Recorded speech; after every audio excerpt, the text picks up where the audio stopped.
My fellow South Africans, on the 13th of September this year, I signed into law the Basic Education Laws Amendment Act, now known as the Bella Act. This act is vital to the transformation of the education system in our country.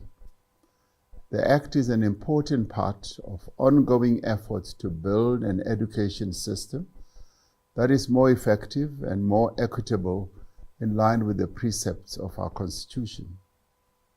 The Bella Act continues the work that has been done over the last 30 years to ensure that all children have an equal access to quality education from their early years and throughout their schooling.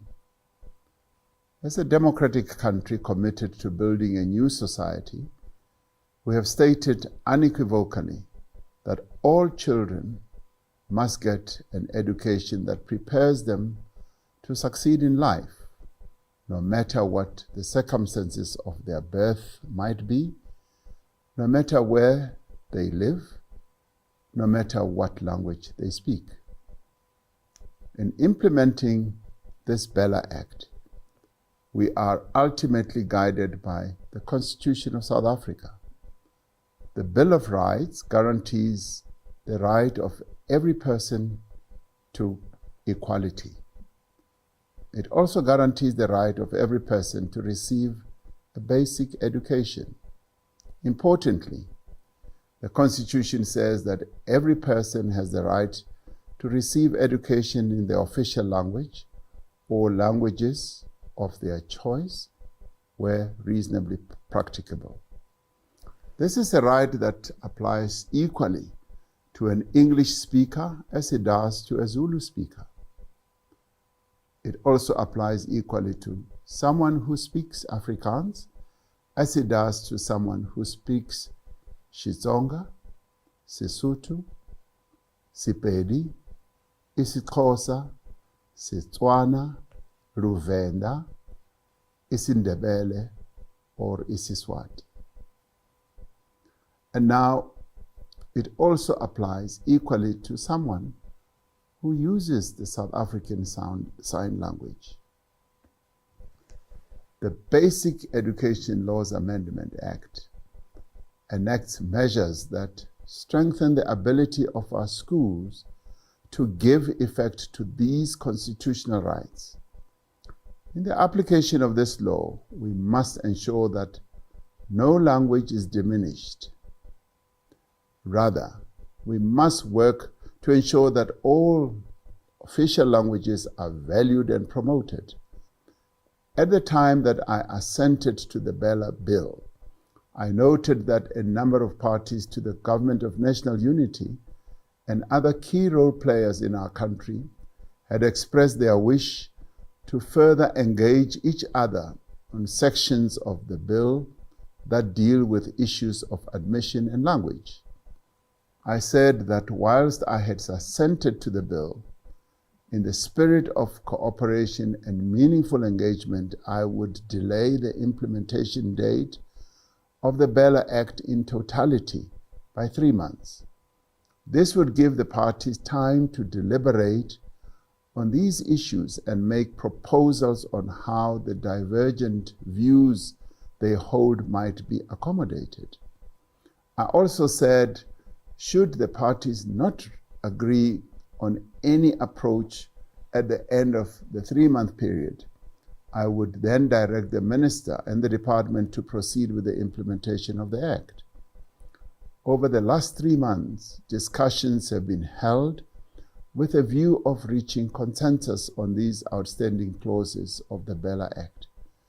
Various formations outside of government have also made representations, both for and against the relevant sections. Last week, I received a report from the Government of National Unity Clearinghouse Mechanism. This is the structure which brings together the parties to the Government of National Unity and other parties represented in Parliament to deal with contentious issues and thereafter report to the leaders of the political parties that are represented in the Government of National Unity and also some in the Parliament.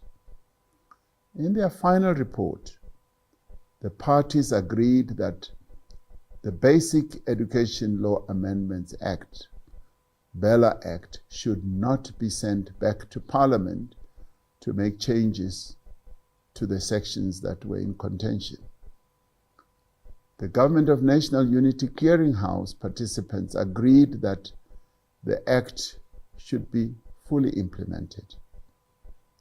This view was endorsed by the leaders of the parties to the GNU in a meeting I held with them today. I accordingly advised them that I would proceed to sign a presidential proclamation to bring the Basic Education Law Amendment Act, the BELA Act, into operation from today. I have instructed the Minister of Basic Education to see to the full implementation of the BELA Act. I have also instructed the Minister to do what is necessary, as customary with any law, to ensure that the time frame of implementation, particularly with regard to the preparedness of the system for universal grade R access and the consequential regulations setting out the norms and standards, are prepared. All bodies and officials responsible for the implementation of this Act are required at all times to act in accordance with the Constitution of our country, the law, and the relevant policies and regulations. We must therefore do everything in our means to ensure that every child, without exception, has equal access to a decent, quality education. We must therefore leave no child behind. Let us ensure that our children get the best education so that they can take our beautiful country and our diverse nation forward to a prosperous future. Morena, boloka setjhaba sa heso. Nkosi sikelela i-Afrika. God seën Suid-Afrika. God bless South Africa. Hosi katekisa Afrika dzonga. Mudzimu va patuchedze Afrika Chipembe. I thank you all.